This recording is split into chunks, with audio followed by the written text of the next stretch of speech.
because at that point my income went down almost 50%, right? I was making an average of 60, 70 grand a month back in the summer. My income went down to like 25, 30K a month. So I was like, okay, this is not good. Clearly, this is a red flag. I mean, it's going to keep going down if I don't change something about my life. Yep.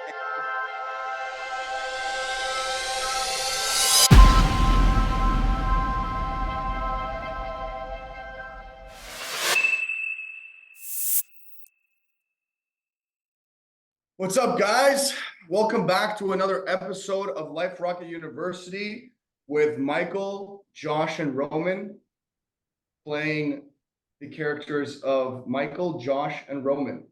Ooh, I like that. Yes, we're here to talk about the New Year's and the resolutions and some of the habits that we're getting into and the promises we're making to ourselves and how we're going to keep those promises. That's right. So if I don't know if you know, we were trying to Google it to figure out how many people actually fail on their New Year's resolution within the first 2 weeks. I think it's like 80 or 90%. Forget the failures. We're here to talk about the people who succeed. Well, I've got some that would stats. actually. Okay, let's go into the stats. I want to know. Okay. So regarding the success rate of New Year's resolutions, the statistics provide an interesting insight. In 2023, it was found that 37% of participants planned on making New Year's resolutions. Despite a high initial confidence level, 87% were confident they would stick to their resolutions. By February, only 22% had fully adhered to the resolutions, while 54% had mostly stuck to them. The most common resolutions were improving physical health and saving more money, each accounting for 20% of the resolutions made. And this was a study done in 2023.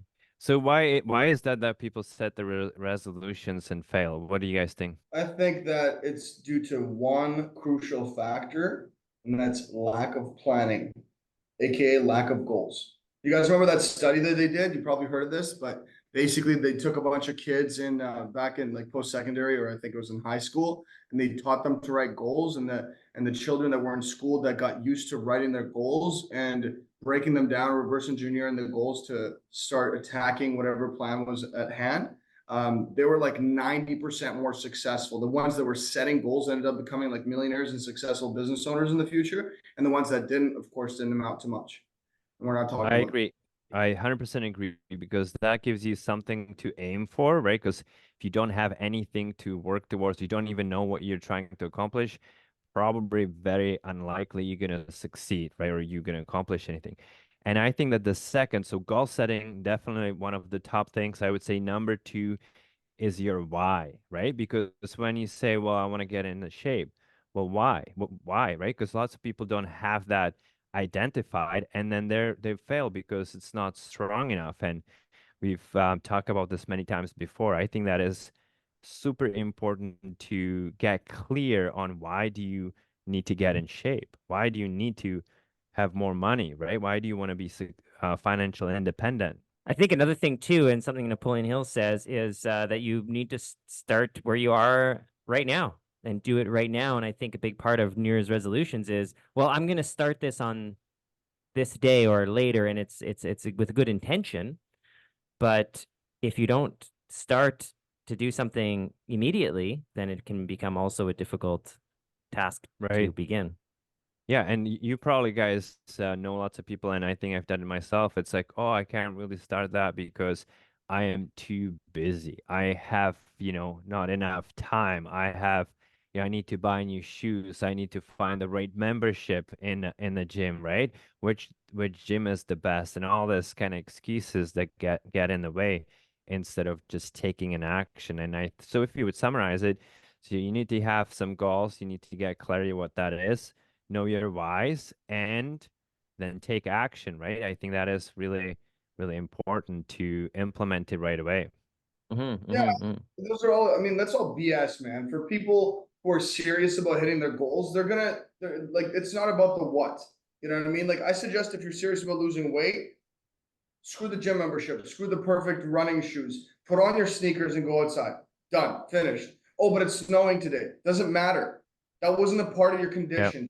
What I do is I write a contract with myself, and I recommend some of my associates do this sometimes too for certain areas of their life that they improve.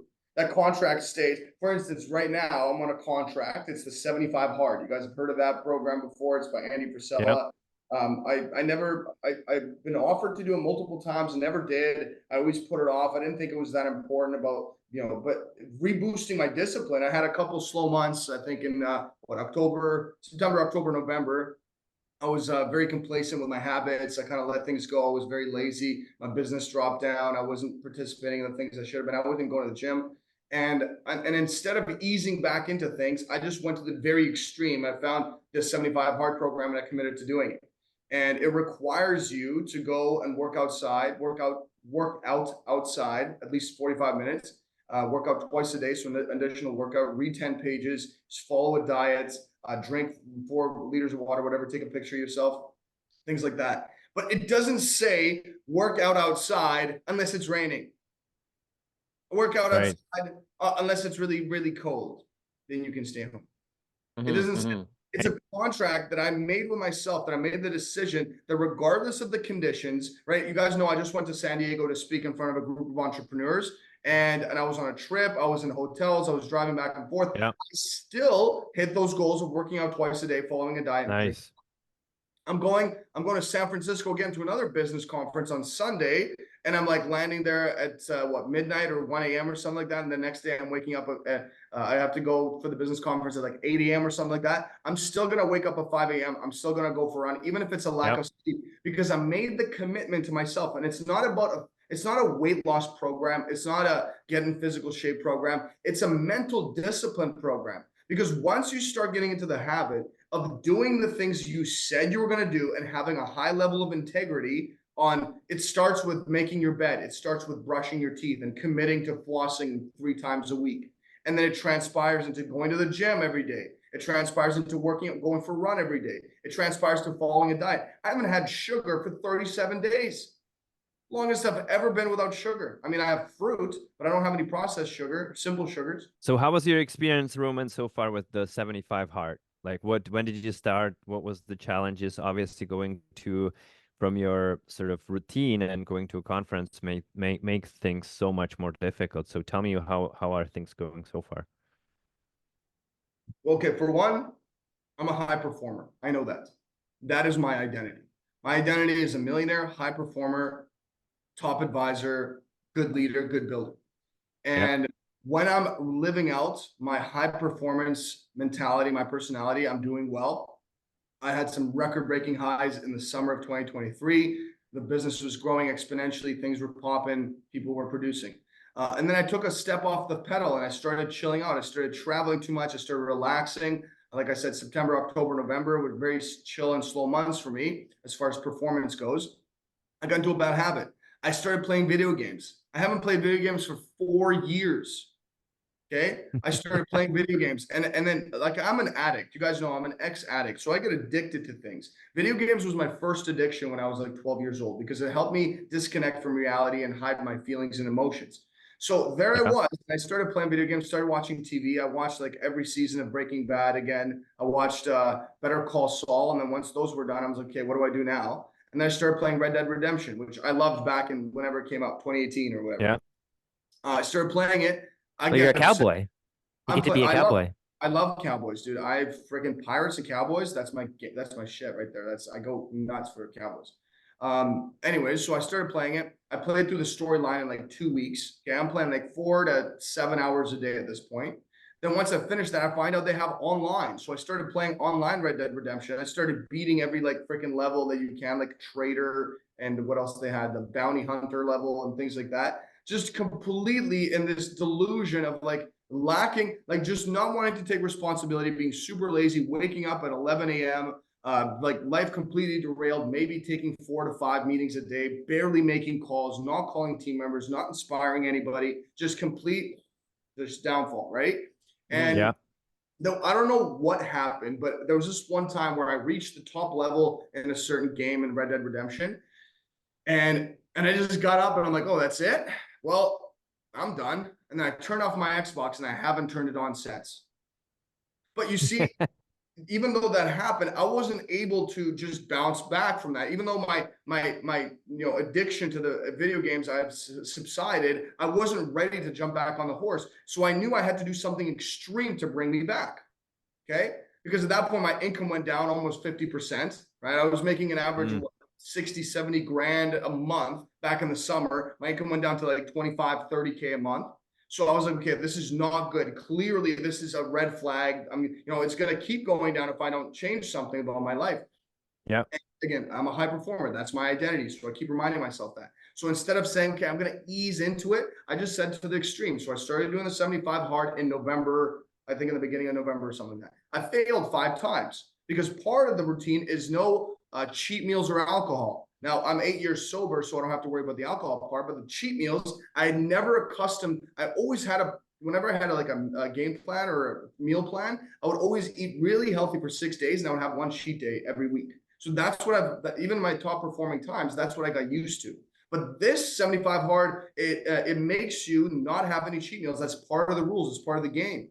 So every couple of weeks, I would have a cheat meal. So I kept failing it. I failed it 5 times. I'm on my 5th try right now, but I never give up. I'm going to be honest with you. Once I was like 3 weeks in at one point, I really didn't want to restart because it was kind of a kick in the nuts. But I restarted and I said, I'm going to finish this. I'm going to get it done no matter what. So I've been on it since November. And now so here's my daily routine, my morning routine. I wake up at 5:30, excited and ready to get out of bed. Not groggy. I'm ready to get after it. I wake up, I go and drink my ginger, I take my ashwagandha, I do my oregano drops so everybody else is catching the flu and getting sick. I'm over here still performing at 110%, immune system's through the roof.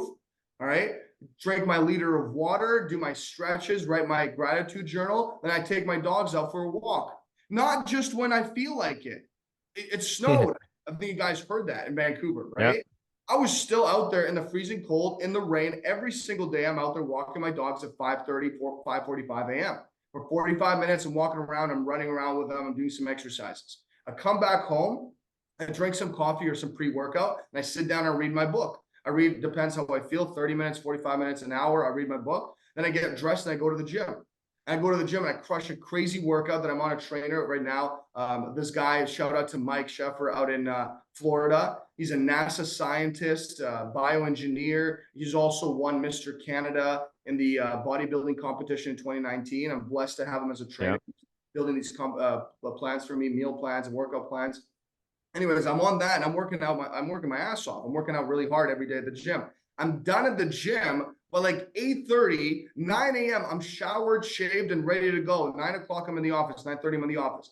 At 9 a.m., I'm already ready to perform. And that first part of my day is already finished. I've done so much more than most people. So what does that do? That boosts my self-esteem. That boosts 100%, my belief in myself. Now I go into a meetings. Look at how much energy do I have. Do I have the lack of energy right now? No. I've been up since 5 a.m. I've done 2 workouts. You know what I mean? That's awesome. Mm-hmm. And people always complain that they woke up, a couple of daylight savings. Oh, I'm so tired. I'm sorry for daylight savings. Like, dude, I wake up in the middle of the night and I love it because as Ed Milet says that I love so much, he says, you know why I'm more efficient than you? Because I have 3 days in one. You only live 1 day. I live 3 days because in the morning I've done all this stuff. That's my me time. That's my personal development time. Yeah. I've done that from 5 a.m. until 9 or 10 a.m. Right? That's all finished and ready to go. That's my first day. My second day starts when I get to work. So let's say at 10 a.m. until 8 p.m., 7 p.m., I'm running meetings. And the only thing I'm doing is my work schedule stuff, my phone calls. I'm not checking about my vacation that's coming up. I'm not looking at buying new suits. I'm not scrolling through Instagram. I'm only staying work oriented, making calls, taking Zoom calls, sending out emails, work related stuff. 7, 8 p.m. rolls by. Once I'm finished, boom, done. My last day starts, my most important day with my wife. Relationships. I spend time with my relationships. I call some of my friends, make sure everyone's doing well. Me and the wife go for a nice dinner. We watch some TV together. We stay at home. We chat. We talk. We have tea. We discuss our days, and we rebuild that connection. So I'm able to kind of compress all these 3 things. And what 75 is hard has done for me is it helped me develop that discipline and that constant reminder that my mind is a weapon and I can get things done if I need to. It's obviously the reason why people fail is that they get distracted, right? Like you're very focused. Obviously you've been, it doesn't happen, I think, with this. it doesn't happen overnight. You got to train yourself to stay focused for long periods of time. Because like most people can, if they haven't been trained and they can, they're like, well, I can't focus at work. I always get distracted. I do, Facebook, Instagram, all these distractions. And all of a sudden they'll say, I'm going to cut everything out and I'll focus 100%.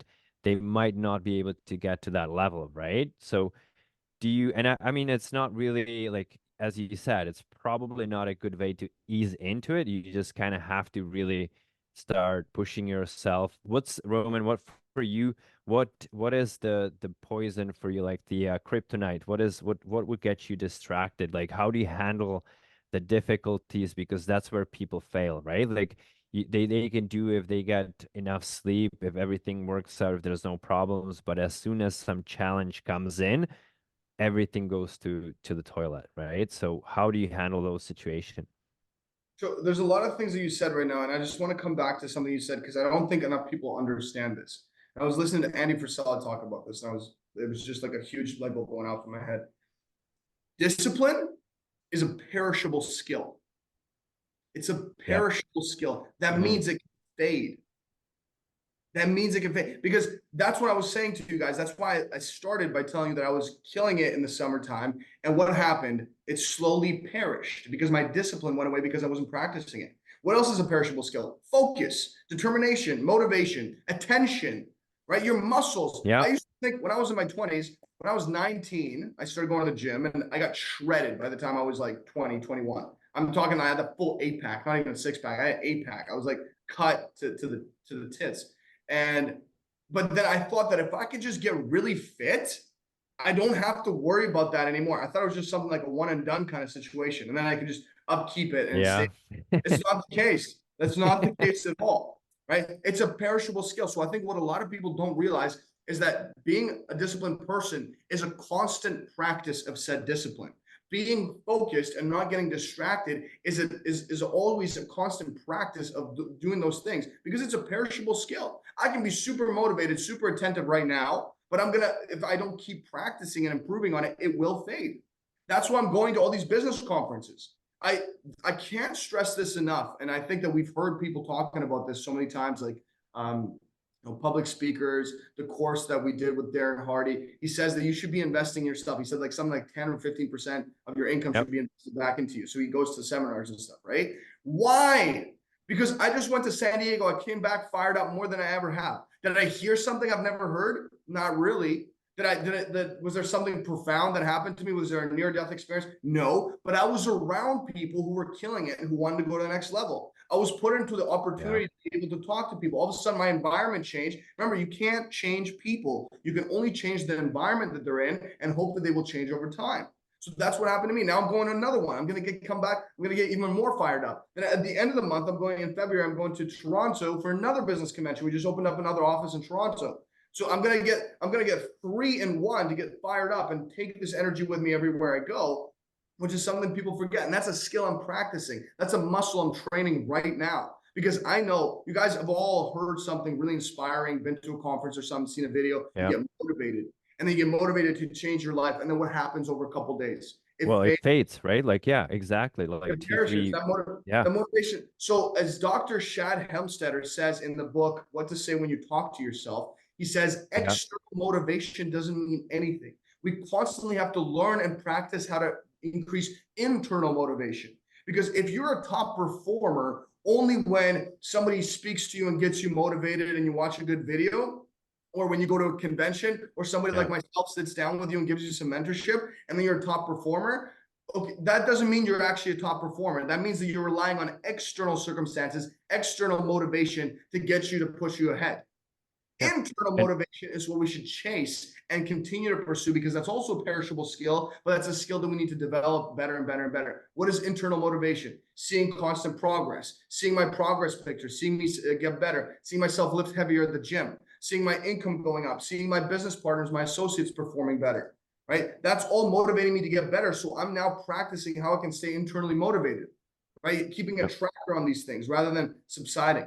But some of the distractions that I have, that was your second question. I think just like everybody else, man, I mean, we get distracted by everything else in life. That's why the first thing I said was having a clear plan, having a goal and backwards engineering it, reverse engineering it to know you're hitting. That's why 75 hard is just so good, because it's so simple. It only requires you to do 5 or 6 things.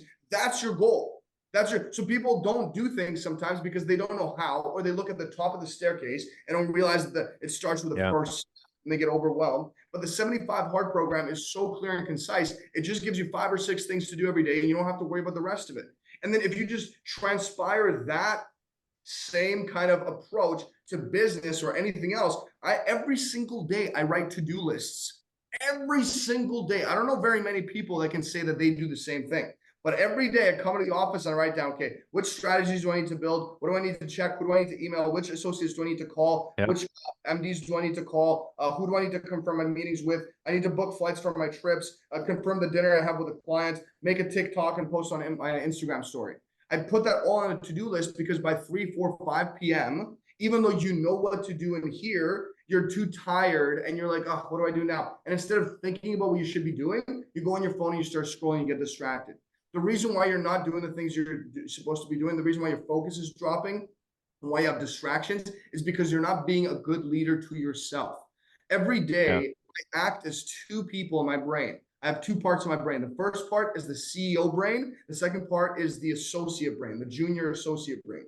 So when the CEO brain is the most functioning is when we're at the highest peak, which is what, between like 6 a.m. or 11 a.m. I remember Darren Hardy saying that. So in those times is when I actually make a game plan for myself for the day. The CEO comes to his job and he tells the managers what they're going to be doing, or he tells the rest of his team. So I act as the CEO, making a game plan for myself of who I need to call, what I need to do. And then through the day, the CEO brain gets tired and worn out and fades, but the associate brain on autopilot now, all they need to do is just tackle the task the CEO has set. So I'm doubling up on my efficiency because I know by 5, 6, 7 p.m., I'm not going to be sitting there thinking of new strategies to train team members on. I might be lower energy, I might be lower brain function. And to improve that, I make sure I set myself up for success by setting up those defaults in the beginning of the day. Yeah, no, I love that. And it reminds me the analogy of like when you have the entrepreneur, technician, and the manager, right? You got to be those 3 person in one in any business because that's how you make it work, right? You can't be just a technician trying to just do the task because then you're not really thinking and seeing the big picture. And then you also, for you to grow a business, you have to be a good manager to be able to give task, help people accountable, make sure everything gets done the way you want and that you keep the standards, right?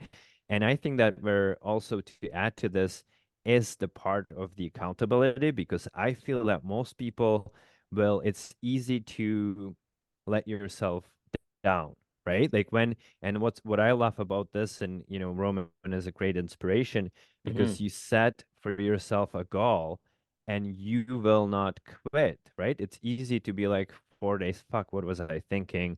This is too hard, I'll quit. But if you persist, the amount of confidence you get and energy, right? Because people think, well, I'm too tired, I need to rest. No, you get energy from doing things and accomplishing and reaching your goals and moving forward.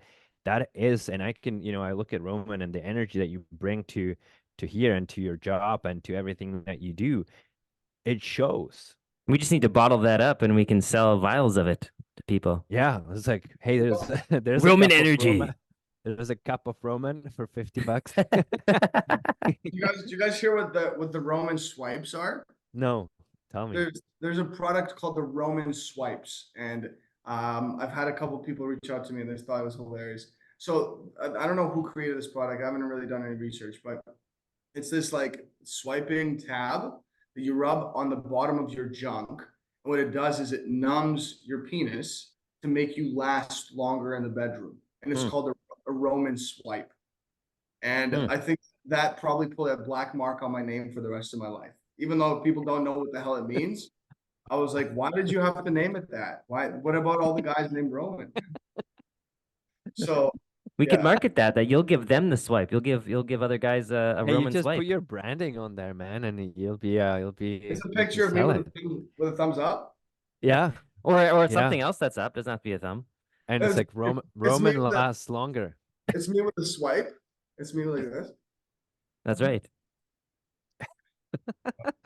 Well, we've got distracted here. Exactly. Roman's wives. You guys, To to get back on track, I just wanted to, I've got the list of the top 10 New Year's resolutions that people make.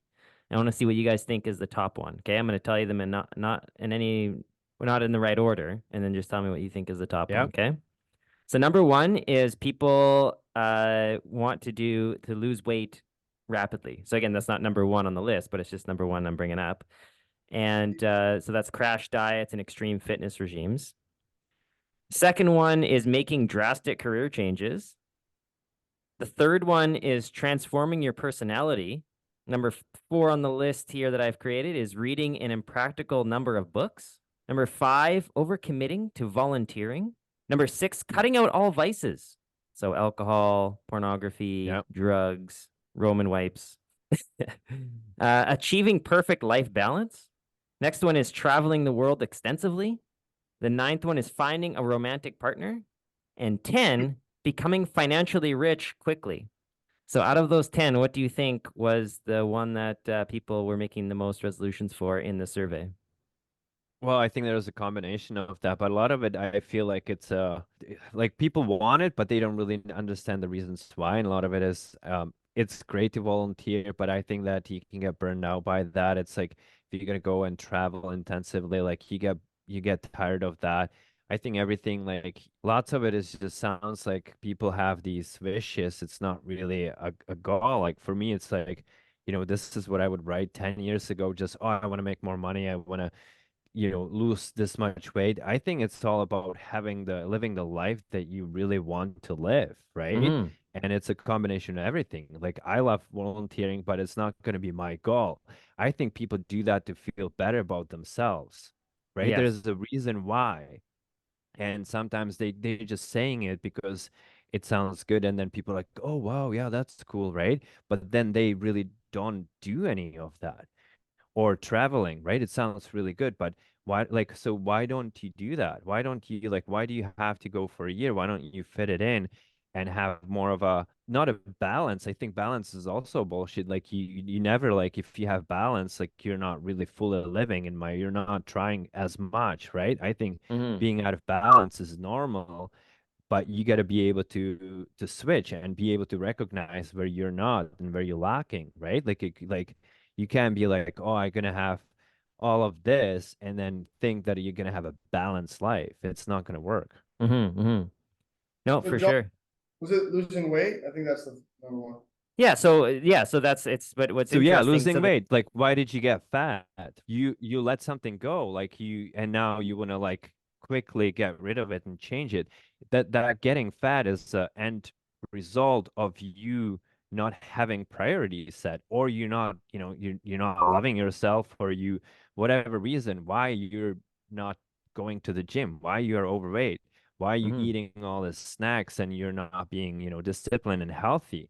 Like, and I think that there's a lot of it's coming from, there's a lot of people that are overweight they use it as a buffer for them not to kind of get hurt, or they feel, they eat just to fulfill it's almost like more emotional than being hungry, right? It's the Yeah. feeling of feeling fulfilled Yep. and certainty, because when they're full, they feel certain, right? That's a way to meet their needs. So I think all of this is connected to your needs, and I think it's super important for you to understand what they are and how are you meeting them in your life.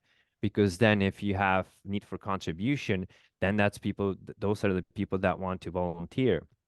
If you have Yeah. need for variety, those are the people that want to travel intensively the world and see everything, right? Because they want to fulfill that need. And the reason why people, like, when it comes to a new year and they're like, hey, I'm going to change my life, it's because they didn't fulfill their needs consistently throughout the year. And now they want to do something drastic to fulfill their needs. Because once you understand this, like, you actually will sacrifice your values to meet your needs. And that's when sometimes people start doing things that, they regret afterwards because they haven't been consistent with this and understanding it. And that's why we put it in our reassessment and in our program.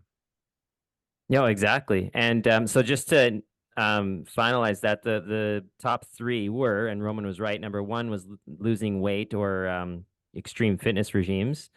Number 2, though, is interesting, and that's the finding a romantic partner. So I actually thought that would be number 2, believe it or not, because I felt like it's not that interesting. It was. And so that just shows you that I think love is an issue for a lot of people, right? Whether that's maybe the relationship they're in or just the not being able to not being in a relationship that they are being fulfilled in. What was number 3? The third one was becoming financially rich quickly. So people wanting to find ways to make money, maybe pay off some of those Christmas bills. But yeah, so those are the top 3, and oddly enough, what are the 3 things that we focus on at Life Rocket University? Health, Those wealth. 3 things. Yeah. Your health, your wealth, and your relationship. I mean, all of these 10 things on the list fall into one of those categories, but yeah, the 3 things that people focus on the most are the 3 things that that we also focus on at Life Rocket University. So just something thought that was interesting based off of where we are in the new year. Well, I think that's why we are doing all of this, right? Is to basically help people to because we know how important that is for everyone. So that's why we focus all the energy on those three top priorities. Very insightful for you to connect the dots there, Josh. I like that. Thank you. Yeah, that's what we do at Life Rocket University. We connect the dots. Now, just a quick thing I really wanted to ask. I wrote down, like you guys can see me, I'm writing a bunch of notes because this is just gold. Yeah. Everything that Michael was saying, I want to summarize it. It's the age-old philosophy of cause and effect. Okay, people? That's all it is. Everything that Josh just mentioned, the losing weight, the changing jobs, the doing more, the traveling, the wealth, that's effect. What is the cause that Michael just was explaining for 5 minutes? You're unhappy, yo. You're unhappy. And you're not disciplined, and you're not taking action. And everything leads from that. But what people are doing is they obsess about the effect. And then they start Googling this shit and they realize this is all, they don't understand this is the effect of the cause. Okay? They don't look at the root of the problem. They don't look at the fact that their life is not structured. They can't find a partner because they're a shitty partner. They have no discipline. Yep. They're not being loving to other people. So that's why they can't find love. They cheat on their wives and their boyfriends and girlfriends. That's why people cheat on them. They don't understand the law of attraction. They want a 10 out of 10 man, but they're a 5 out of 10 girl. They want a 10 out of 10 girl, but they're a 4 out of 10 man. So they don't understand that you need to be a top performer. They don't understand the concept of being a high-functioning man, and that's man and woman, I'm trying to categorize as both. They don't understand being a high-functioning person, of going out there, getting it done, doing the best that you can do, and attracting the right job. Guess what? If you're doing the best that you can do and you're living out the best version of yourself, you're not going to eat that second dessert. You're not going to eat all that processed foods. You're going to actually take interest in healthy meals. You're going to start living life. You're going to feel better. You're not going to be bloated. You're going to take the right supplements, take the right vitamins. You don't like your job. The reason why people are trying to become wealthier or find a better career in life is because most of them settle. They go to school because that's what their parents told them to do. They get out of school and they're working at Starbucks for $40,000 a year. Yeah? That they have diplomas. I have a friend of mine who's a master's working as a chef.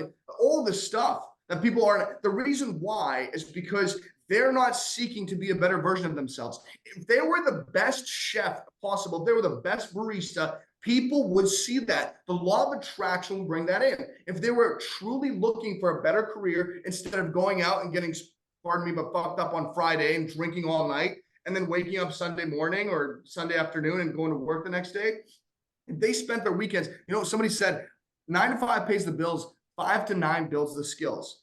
Very few people have the discipline to stick to the 5 to 9 to build their skills. I know a lot of people who come home, they crash on their couch and they just want to eat cheesies and watch TV.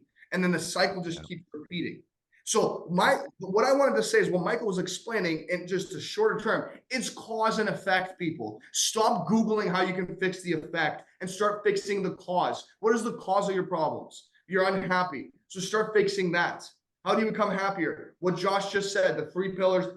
This is the philosophy of happiness is why we built Life Rocket University.